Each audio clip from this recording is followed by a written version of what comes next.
Good morning, afternoon, and evening, wherever you are, and welcome to Nerd Tube's review of Harley Quinn Season 4, Episodes 1 through 3. I am joined here by my animated enthusiast, just like myself, Poison RC. How you doing? I'm all good, baby. Let's rock and roll. All right, so this is not going to be your stereotype, but we are going to Harley Quinn it here. We are going to wing it, and we are going to just talk about the basics here. So, I I say we just get right into it. Episodes 1 through 3 dropped at the same time. Kind of a little bit worrisome when they do something like that because although Andor did the same thing, but okay. Um, I'm gonna say I didn't hate these episodes. I think we're already off to a much better start than season 3 was. But in episode 3, I kind of started to see the old chinks in the armor starting again. I thought the first two episodes really kind of hit back towards season 1 and 2 of kind of like that randomness and Harley and Poison Ivy doing their own things, but it's just absolutely chaos. So episode 3, I'm not saying I didn't like it, but it definitely showing that season 3 kind of mentality where we're delving into Harley and Poison Ivy's relationship, which I don't care about. I'm glad they're together. I just don't care about the drama. So go ahead, Ginger. Um, Spot on. I mean, I'm with you. Like, yes, the first two episodes were already infinitely better than anything season 3 had to offer. There's like the intrigue. Obviously, Batman's in prison. Poison Ivy's taken over the company. I couldn't get through season 3. Full disclosure, I stopped around episode 3 or 4. It just got too much. And here you see exactly why. Because the first two episodes are great because Harley and Poison Ivy are not together. They're separate for the most part, and you only get snippets of their relationship. And the sad thing is, their relationship really is the weakest point of the show. And I'm not saying break them up because that's an old cliche. Because then you've got to go down that path. I don't want that, but just have them together for little parts of the episode and then just off doing their own thing. And I think they'll be able to salvage the show much better because we saw like with Harley Quinn trying to fit in with the Bat family now that she's decided to be a hero. And there were some great moments in that, like just the bit where I love the episode with Professor Pig or whatever his name was, Was that and episode 1 or 2? I thought that was that I was that think that was episode. Was it episode 1? I maybe. I think it was episode 1. Let me have a quick look. Uh, 1 second. Just So yeah, pause it. I 100% agree with you on that one. Yeah, I think it was because the second one was him and Alfred or her and Alfred, Yeah, it's teaming up. episode 1. Yeah, it's episode 1. And I just And as you quickly can put the see, episodes I up. love me a good Nightwing Oh, episode. there you go, Whether Nightwing. you, You've got to rock his ass as well. mm-hmm. But with that, she's trying to fit in with the Bat family, and obviously she can't help parts of her old self kind of come out, and those are like the really funny bits as well. Seeing Nightwing as like a goody two shoes, um, and overly enthusiastic Batgirl, and with Damian Wayne just being like still like, oh yeah, I love this violence kind of stuff. Uh, which is Damian really Wayne good. was nowhere near as annoying as he was in previous seasons. Yes, yes, he's calmed down now. He's gotten a bit older as well, so they've kind of grown him up. And Poison Ivy just doing her thing over the let's just call it the girl boss thing. It was great trying to just build her way up to the top, not build her way up to the top, but get people to respect her and kind of get in line and all this kind of shit. And the bit where she's just openly approving for everyone to have what they want, and then it backfires on her because like Bane just goes and blows up an oil tanker. Oh, that was you know chef's kiss. But again, Bane just being one of the best characters. I know he's not been in these first 3 episodes a lot. Like I think he was in it was episode 1 he was in a decent amount of, but after that it was Yeah, he kind of takes a sidetrack a little bit in episode 3 with the whole baby shower thing, oh uh, yeah, I and forgot that, about and that. trying to get with Nora Frost and all this kind of stuff. So he has his moments there, but it's still, I don't know what it is with Bane. He still doesn't feel like the Bane of season 1 and 2 for me. I I just think that he's not being ridiculous enough. I think really, Yeah, I think they've kind of leaned away from that. And I think no, you really need to lean more into that with Bane about the I ridiculousny. couldn't I mean, agree I more. love the moment where Yeah. he's like, like what was it? The noodle noodle maker, we meet again. I'm like, Yeah. Yeah, so that's what I mean. Like they need to lean into the ridiculousness. Just ham him up a lot more than what they have. and Yeah, I mean King Shark and Clayface, they've just been completely sidelined now, and even when they're in it, they're just not that funny. Uh, I actually do like. Okay, so I agree with you that the King Shark has been sidelined. I do like the fact that they're at odds with Clayface right now, and I honestly oh, I would like not that. be Yeah, no, I I like would that. not be opposed if Clayface was like the antagonist of this season for Poison Ivy. You know what I mean? Like, Yeah, so I'm actually interested to see that. Now you're right. Like King Shark is just like, oh, I'm having kids right now. Oh, I'm gonna be a daddy. I'm like, then go do that. But we don't really need to we see don't that. need to see that. But We with don't need the Clayface, inside of eh, your you're right. baby mama's JJ Yeah, anymore. exactly. But yeah, with Clayface, I think it's kind of good because you had that whole team at the beginning, and it's slowly just kind of whittling down to the point where even like Harley Quinn and Poison Ivy are going to be separate for quite some time. But I think the writer, because they changed writers in that. Well, they brought in somebody who did the earlier stuff, and I think her intention is maybe not to split them up, but to keep them apart as much as possible. And I think that's good. Episode 3 though did have some good moments in it, like the kind of death matches and uh, What you was know her name? Heart, not Harlot. What was her name? Harleen or Harleen, Har? yeah, Yeah, something like that. Yeah, so they had their death matches that were good. Yeah, and the Clayface fight and all this kind of stuff. But it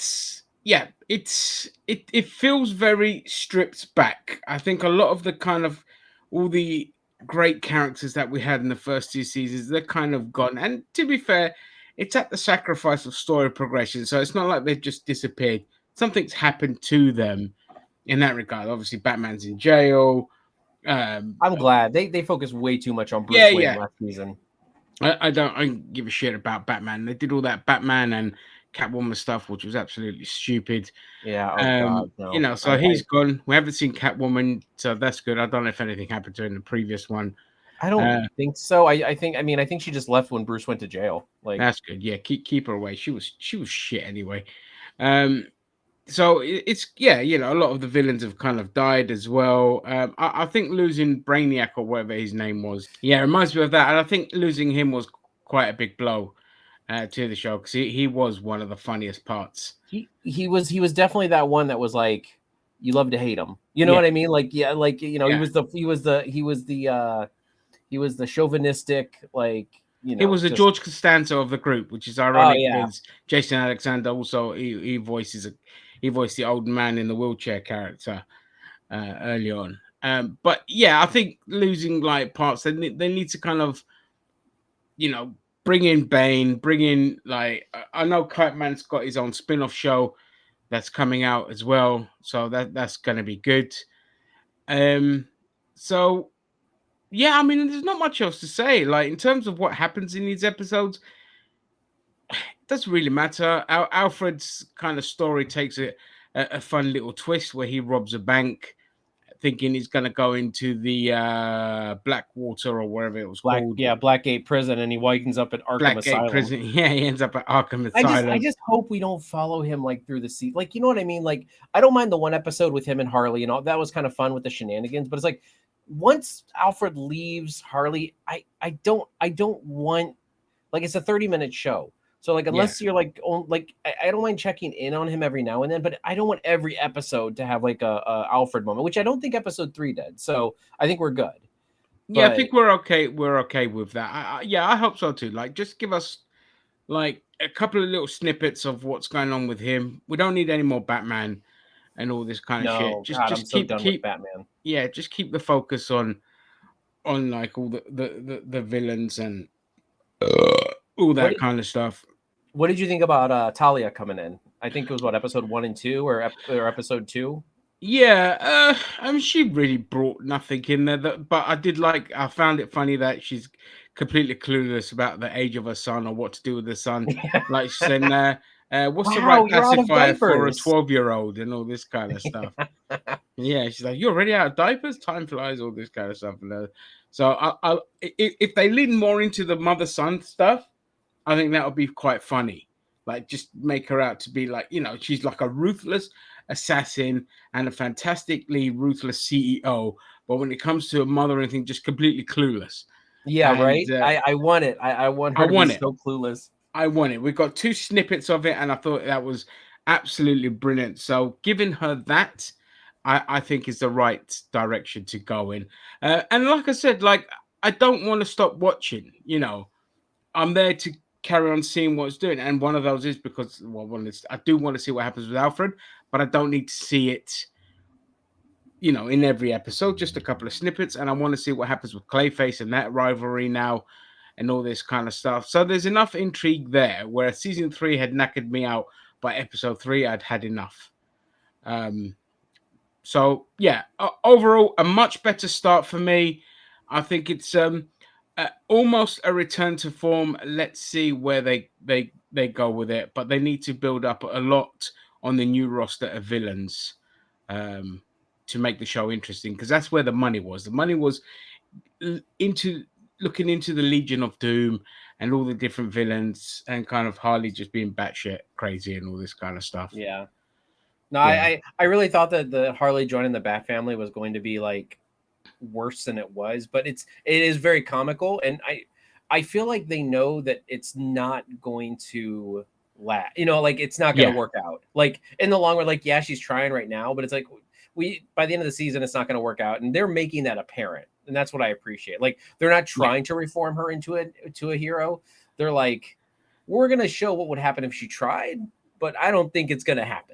Yeah, So exactly. And when she like murders Professor Pig, I genuinely laughed my head off, because all the other two are mortified. Damian Wayne's like, cool, yeah, and I right. just thought that was a great moment. And yeah, Nightwing just being obsessed about how his ass looks and all this kind of stuff. Oh, it was really like funny, like that I'm kind of obsessed with how silly a side of Nightwing's it. ass looks. Um, yeah.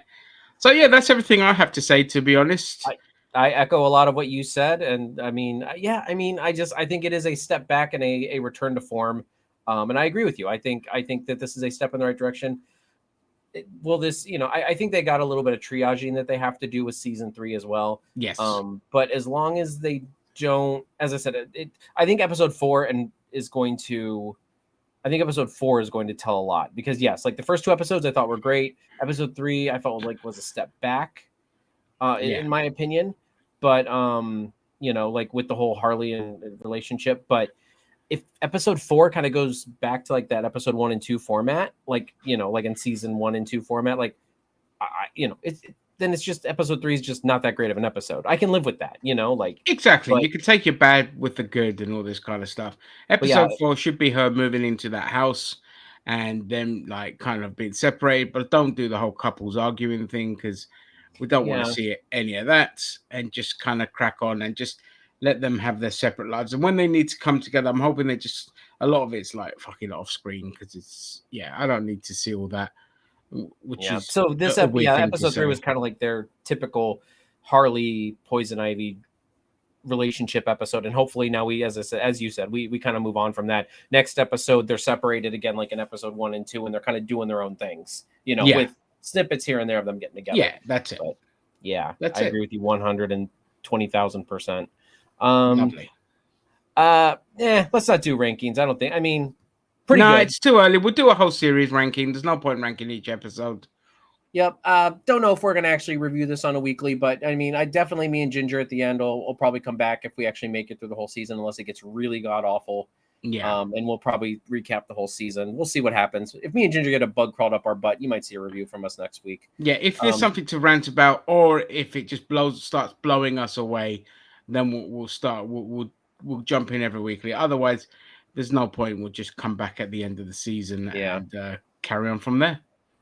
All right. Well, Poison RC, thank you very much for joining me here. I am also Cheeto Quinn. And that's it. We thoroughly enjoyed it. So, with that being said, please hit the like button, leave a comment what you thought about the first 3 episodes of Harley Quinn. How were we right? How were we wrong? And consider subscribing to NerdTube, the greatest YouTube channel you may be kind of sort of heard of. We'll catch you guys in the next one. Catch you later. Bye bye.